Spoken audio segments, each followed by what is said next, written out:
अब प्रश्न चल रहा है कि भजन करो उस रबदा जो दाता है कुल सबका। जैसे हम श्री ब्रह्मा जी, श्री विष्णु जी, श्री शिव जी की पूजाएं करते हैं तो इन भगवानों की स्थिति इस ज्ञान से पता चलेगा।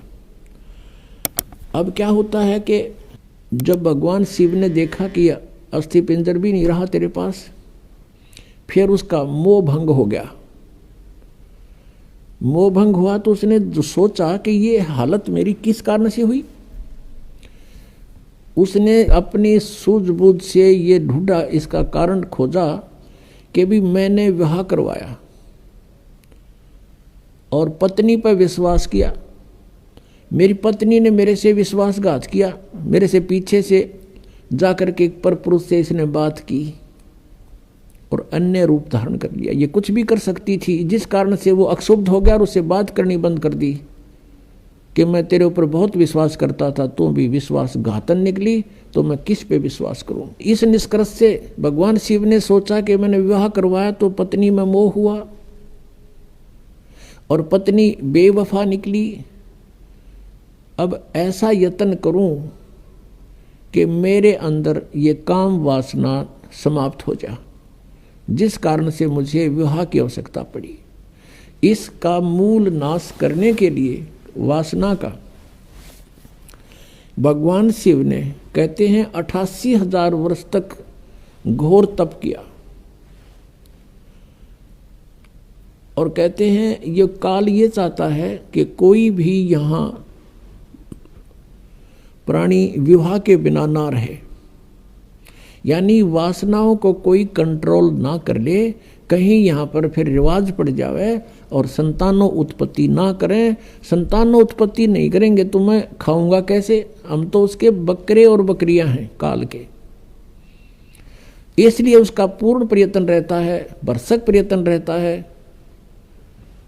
कि कोई भी प्राणी वासना रहित ना हो जाए। अब उसने क्या किया, कामदेव को एक पुरुष रूप तैयार करके वहां भेज दिया।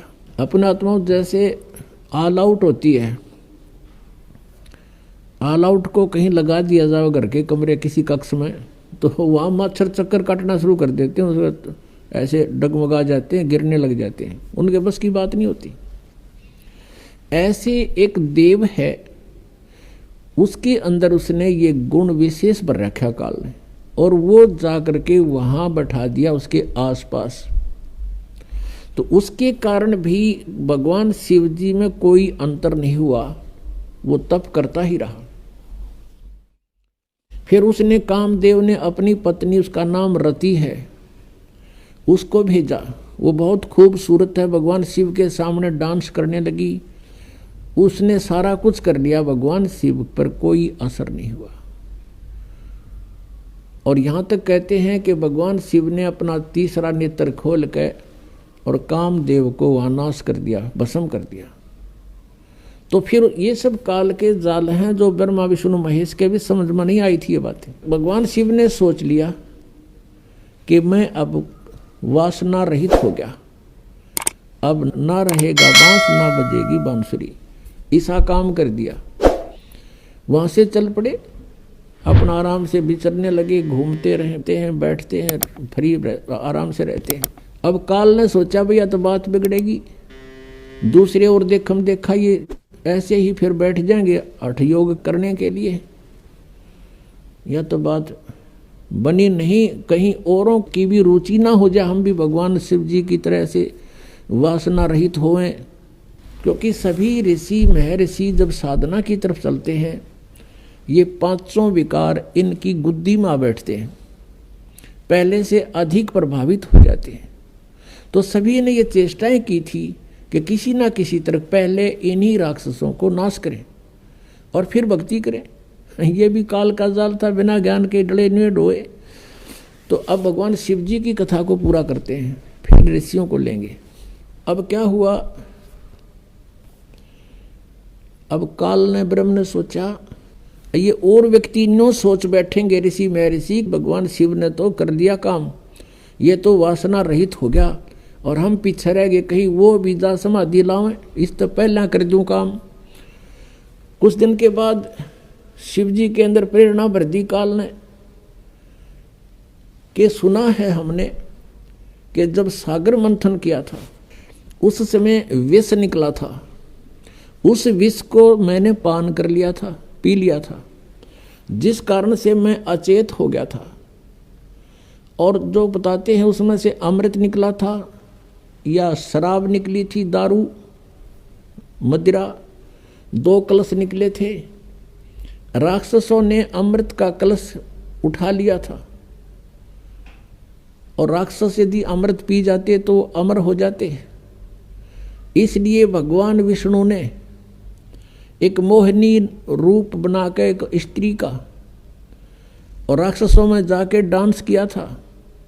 कहते हैं बहुत सुंदर थी वो मोहिनी रूप में, भगवान बड़े सुंदर लग रहे थे और राक्षस मोहित हो गए थे। राक्षसों से वो अमृत का कलश सिर पे रख के डांस करती करती उनको मदहोश कर दिया था। वो कलश दूसरी तरफ पकड़ा दिया था और मदिरा का कलश सिर पे रख के वापस उनको दे दिया था। तो उस समय भगवान विष्णु कहते हैं मोहिनी रूप में बड़े खूबसूरत लग रहे थे। अब भगवान शंकर के मनमाई के भगवान विष्णु के पास चलते हैं, क्यों ठाली हो गया था ना पार्वती साथ में, तो चलो वहाँ बातचीत करते हैं और उनसे वो रूप देखूंगा। अब मैं होश हवास में हूँ भाई, उस रूप को पूछूंगा कैसा रूप था, एक बार बना के दिखाओ। इस उद्देश्य से भगवान शिव जी आगे विष्णु जी के लोक में और बैठ गए उनकी पौड़ी में आके, उनके गेस्ट रूम में बैठ गए। विष्णु जी पता लगा अंदर से आए, कुशल मंगल हुई। कुछ देर के बाद भगवान शिव ने अपना उद्देश्य जाहिर किया, प्रकट किया कि मैं इस उद्देश्य से आया हूँ। मैंने सुना है कि आपने सागर मंथन के समय एक बहुत सुंदर मोहिनी रूप बनाया था। भगवान मैं देख नहीं सका था, आज कृपा मुझे वो रूप बनाकर दिखा दो। भगवान विष्णु हंसने लगे कि हे भोलेनाथ, वो तो कोई सर्कमस्टांस थे और जब वो बनाना पड़ गया, ये बताओ नहीं रूप बनाऊँ, कोई बात हुई या मुझे शर्म लगेगी। अब भगवान शिव जी कहने लगे कि जब तक आप मुझे वो रूप बनाकर नहीं दिखाओगे तब तक मैं यहाँ से नहीं जाता। मैं तो ये बैठ गया और बैठ गया उनके द्वार का आगे पार्क में, बगीची में हठ योग करके। भगवान विष्णु ने सोचा कि 88,000 वर्ष तक ये उड़ा बैठ के आ गए, अरे भी इसने चिमटा गाड़ दिया, ये उठे नहीं। इससे पीछा छुटवाने के लिए भगवान विष्णु ने कहा, वहाँ तो उनसे कहा कि नहीं ऐसा नहीं हुआ करता, ये मुझे शर्म आती है, मैं नहीं ऐसा कर सकता। यूँ कह के अपने घर में अंदर चले गए महल में।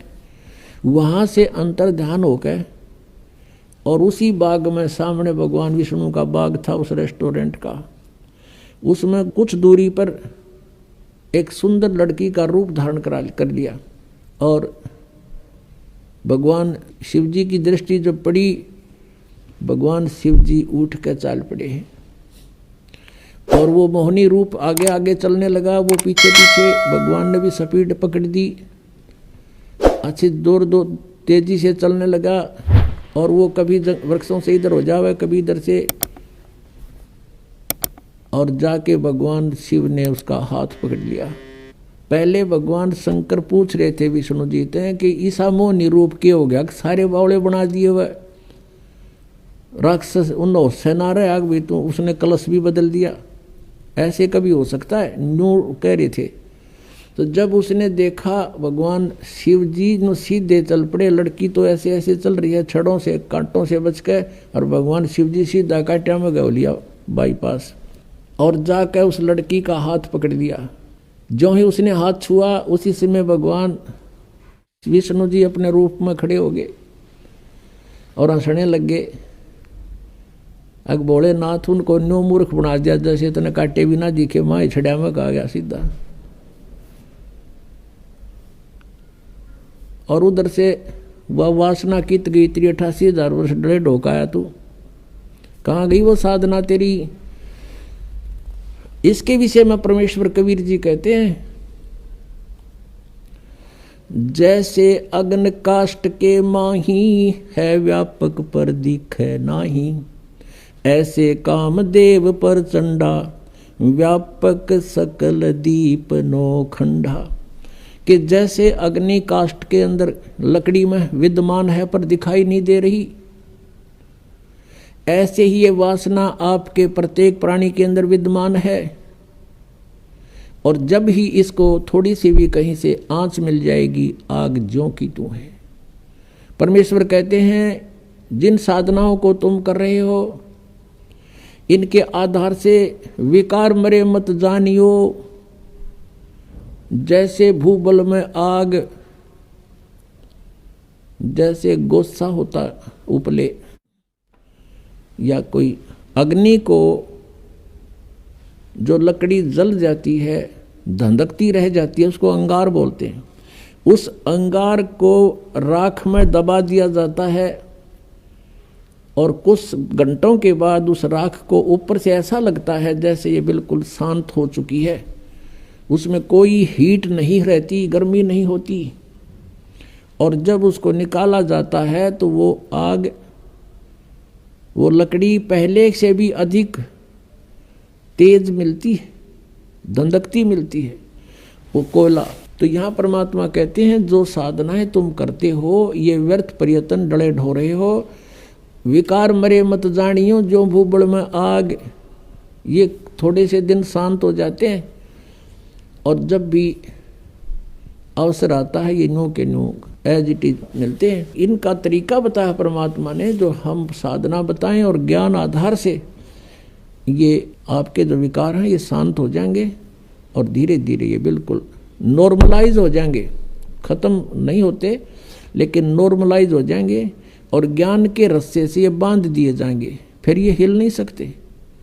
अब कितना ही शरारती पशु है, उसने अच्छा करड़ा बांध दिया मोटे रस्से थे, वो करें जाएगा फूं फूं, अपनी थोड़ी बहुत रेंज होती है उसकी, तो वो कहानी नहीं कर सकता। ऐसे ये परमात्मा के ज्ञान से और इस भक्ति की शक्ति से ये ऐसे कंडम हो जाएंगे।